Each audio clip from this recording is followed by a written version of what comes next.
little over 2 weeks away from the start of football season out here in Boulder, Colorado. He's been waiting to be able to say we're a month away. Now we're in the month. Now we're 2 weeks. Contain yourself, guys. Friday, it's Quanell x Farrakhan days until game 1. Slowly but surely, my man. I knew he would know. We had a scrimmage, actually, on Saturday. What were your takeaways from that? Of course, out on Folsom Field again. Just what was that like out there for y'all? It was good energy, having a scrimmage with officials, full pads on Folsom Field. The energy was high. I will say I love the performance of the defensive line, their depth, their energy, the communication, the volume that you could hear, communication from the linebackers. Good spirit today. We went into this training camp, Scotty, knowing as we go into the fall season, we cannot be the most penalized team in college football again. Cannot be the most penalized team in the Big 12. And so Coach Prime challenged the officials, before we started. Nice. Call it. Yeah. Call it aggressively. Hit them with the flag. Hit them in the neck with the flag. I want y'all to call this game. And so for me, that was the baseline. And we'll see this coming Saturday scrimmage, compare those two official results to see if we're in that right track of discipline of being a very few penalized team.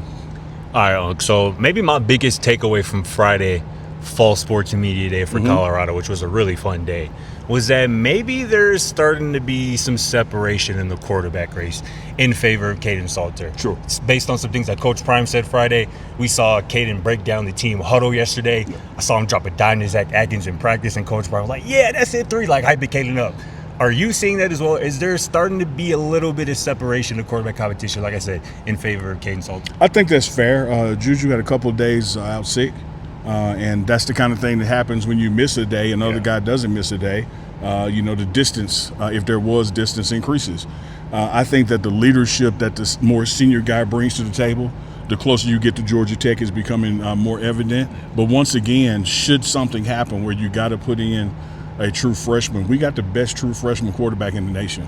So Buff Nation, should rest easy. This is not where we were last year, where there's such a significant drop-off that you just got to pray for Shador every night. Yeah. We're in a good place right now. I would say that Salter is leading that race, but that's a Coach Prime decision. No doubt. When it comes to the running game, just the offensive line, how has that gelled together? A little over 2 weeks now. It was about this time last year, actually, they started reshuffling the offensive line.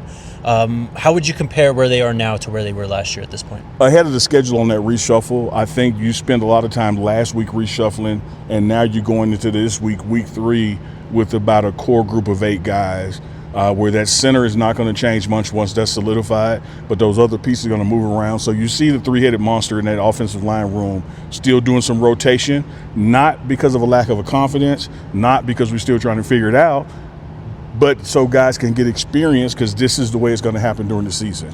We're going to have an 8-deep offensive line. That's what Coach Prime said on Friday, too. He said he sees at least 9 dudes who could go out there and start. Yeah, I'm looking at 8 on offensive line and 10 to 12 on defensive line. And you keep bringing up Kareem Harden, too. He seems like one of those guys in that mix offensive line-wise who could easily be a starter. People forgot his name. Yep. Easily could be a starter, still posting 4s in his post-practice grades. Consistency. I think the last takeaway video we did, there was a comment on the YouTube channel for somebody who was like, see, they don't never talk about the linebackers, as if that's like an indictment on the room. So I'm going to give you the floor, a little opportunity here to talk about this linebacker room, led by Martavis Lynch, Reggie Hughes, Jeremiah Brown. I've seen get some run with the runs as well. What do you make of where this linebacker room currently sits? First to that YouTube comment. We always appreciate the comments. Always, yes. No matter how late or blind they are, we appreciate it. I don't know where you've been. I talk about the linebackers all the time because I think it's the most slept-on room that we have. People don't recognize the talent that we got there, the coaching that we got there. And I think this is that linebacker room, because you don't have a Travis Hunter back there. We're getting all the headlines. I think this linebacker room is going to be the room that you're going to see that's making those calls, that's getting this defense in the right position. French is vocal and can play. Jeremiah Brown has probably posted 4 4s in a row, practice grades. So don't sleep on Jeremiah. Yeah. Reggie Hughes is doing his thing, Mississippi boy. Yeah. I'm loving this linebacker room. So to that comment, I appreciate it, because now I get to talk about the linebackers again. Don't sleep on the CU linebackers. Yes, sir. Sticking with the defense, last year we had a great safety duo in Shiloh and Cam. Yeah.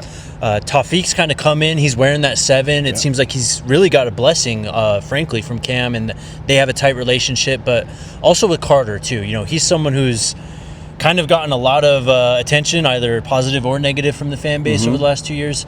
How would you compare, where those two guys are in terms of kind of captaining the back end of that defense compared to, it's a big ask, but Shiloh and Cam, the last couple of years? It's a big ask, but I think they're up to it, and I think it's theirs. I think those are the two guys. They're having exceptional practices. They're where they're supposed to be. They're not playing mistake-free ball, but you don't see them make the same mistake twice. And they're leaders, man. People know that if I operate like him, I'm going to be in good standing with Coach Livingston. If I'm on meetings on time like they are, if I do the small things that they do, they understand the playbook, they understand the defense, they understand to make the calls. Those are the two I'm looking at to emerge. There you go.